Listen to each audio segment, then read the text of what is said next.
All right, so again, within social psychology, there are two main areas that we can focus on.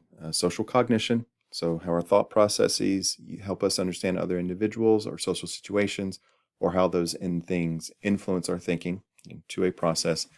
The other part is with social influence, all right? So how are those things impacting not our thoughts, but our behavior, right? The things that we're doing. So quick and easy way to think about it, how do you behave differently based on the people that you're around, right? So do you act the same way around your friends as you do your grandmother, right? And vice versa, okay? So one of the key areas that we're going to look at within this is what we call conformity, right? So conformity is when we are choosing to change our opinions, our thoughts, or our behavior based on how other people are behaving, right? So we are observing how other people are behaving and reacting, and then we are choosing to change our behavior to match them, okay? One of the key researchers in this area is Solomon Asch. All right, so he devised a series of studies where participants would come in as a group. Okay, and so let's imagine we have 10 people in a room, and then they are shown a series of images that look very similar to this. All right, so what they are asked to do is look at the line on one side and then compare it to the three options on the other side. And what it is they're asked, all right, which line matches it, A, B, or C? So we can see in this example, the answer is clearly C, right? Just take a moment, look, we can see the answer is C, right? So imagine you're sitting in a room, 10 people came in, you're shown that, and they go to the first person, and they're said, hey, out loud, can you tell us what the answer is? And they say, A. Right? So in your mind, you're thinking, well, they're an idiot. The answer is clearly C, right? And then what we're going to have is then the next person says A. Third person, A. Fourth person, A. Everybody says A. So then it gets to you, you're last, and again, you have to give your answer out loud in front of the group that all just said it was A. What are you going to do in that moment?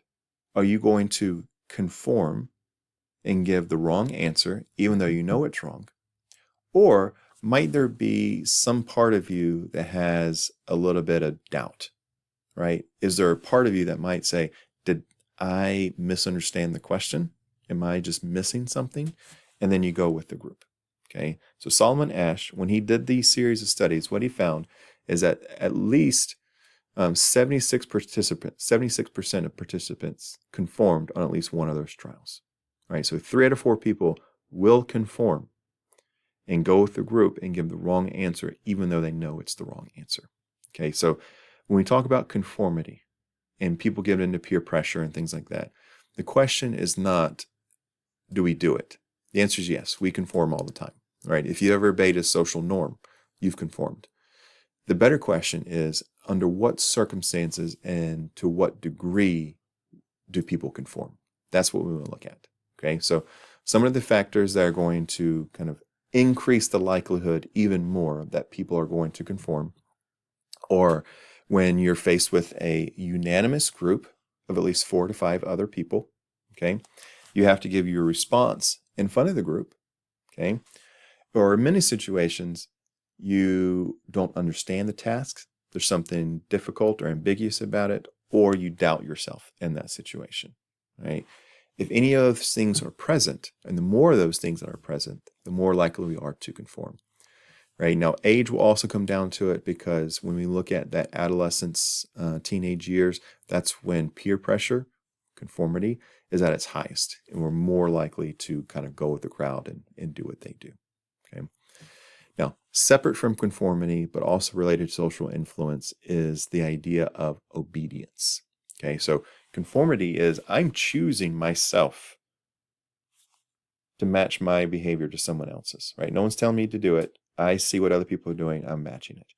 Obedience is someone in a supposed position of authority is telling you to do something, and it's whether or not you're going to listen and obey that individual.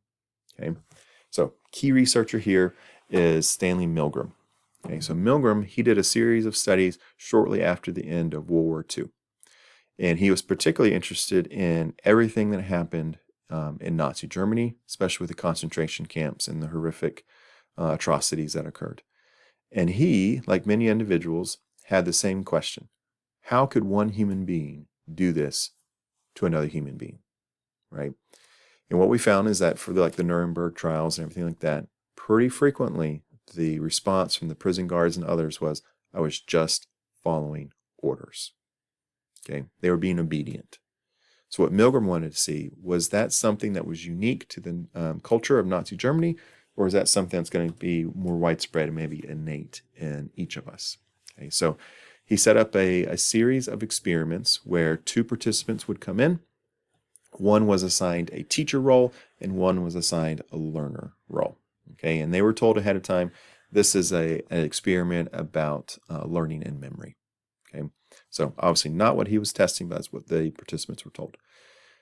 The teacher's role was to ask a series of questions, right? The learner's role was to respond to those questions, right? So here's question 1, 4 possible responses. Learner puts in their response. If they are correct, great, they move on. Teacher asks the next question. If the learner is incorrect, they were wrong in one of the answers, this is where it gets a little more dicey, right? So the teacher then had the responsibility with this kind of like machine they had in front of them, this little box in front of them. They would push a button, and that machine was connected by a wire to electrodes attached to the other person, to the learner, right? They're in a different room. They have these electrodes that they're attached kind of in the chair that they're sitting in. And so if they get a wrong answer, the teacher had the responsibility to push the button and provide an electrical shock to the learner. Okay? So every time that question was wrong, this is what happened. Right? Question wrong, shock. And then what they had to do was increase the voltage. They made it higher. As the voltage got higher and higher, obviously more painful. And so what Milgram wanted to see was, 1, could he get people to do this? Could he get people to shock someone else like this? And then how far could they get them to go, right? How far could they get them, right? So this little machine, the box that's in front of the teacher, it went up to 450 volts, okay? At the 350 volt mark, there was this little label that says danger. Do not go past this point, potentially fatal. Right, so again, Milgram wanted to see, could he get anybody to go all the way to 450 volts? Okay. So just a few things about this study to be aware of. 1, the person, the learner, was not actually being shocked. Okay, so they are an actor. They were paid to play a part. They were acting out different scenes. So this is the voltage level. This is what they would act out. Okay. Going into it, Milgram did not anticipate any participant to go past 150 volts. Right? He said no one's going to go past 150. That's where everybody's going to stop. Okay?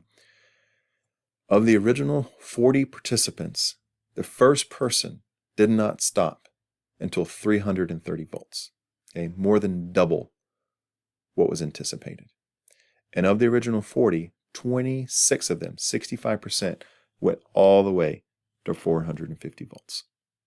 Right? Now, there was some distress there. They weren't necessarily happy about doing it. And if they expressed any of this, there was a researcher in the room with them, a person in a white lab coat, supposed position of authority, just telling them, the experiment requires you to continue. Please continue. So they were being obedient, and they were just following orders. Okay? So Milgram was able to show that because of social influence and way obedience works, it is easy for us to fall into traps like this, right? So with many things that we talk about in psychology, particularly social psychology, what we want to do is develop an awareness of these things so they have a less of an influence and an impact on us.